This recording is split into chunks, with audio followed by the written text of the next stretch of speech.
এই মান্থে Swiss beauty থেকে আমাকে কিছু পিআর প্রোডাক্টস পাঠিয়েছে, তো চলো এইগুলো রিভিউ তোমাদের সাথে করা যাক। আর হ্যাঁ, এটা কিন্তু কোনো স্পন্সার্ড ভিডিও নয়।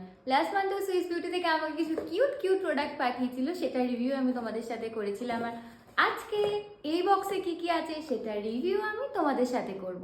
So it's a honest review. বক্সের মধ্যে আছে আইশ্যাডো, খুবই সুন্দর শেডের, আর অলরেডি আমি এটা অ্যাপ্লাইও করে আছি। এটারই শ্যুটের ভিডিও আমি আজকে করছিলাম, তো তখনই ভাবলাম যে তোমাদের সাথেও শেয়ার করা যাক। তো এটা আমি খুলে পরে দেখাচ্ছি।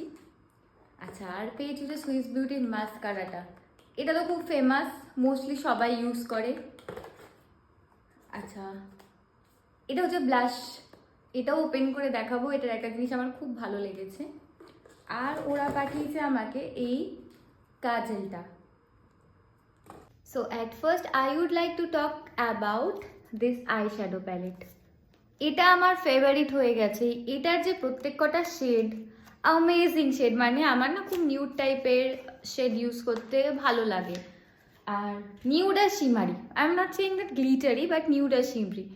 এই যে এই আই লুকটা আমি ক্রিয়েট করেছি, এই জাস্ট এটা আমি এই আইশ্যাডো প্যালেটটা দিয়েই ক্রিয়েট করেছি। এটারই আমরা একটা শ্যুট ছিল।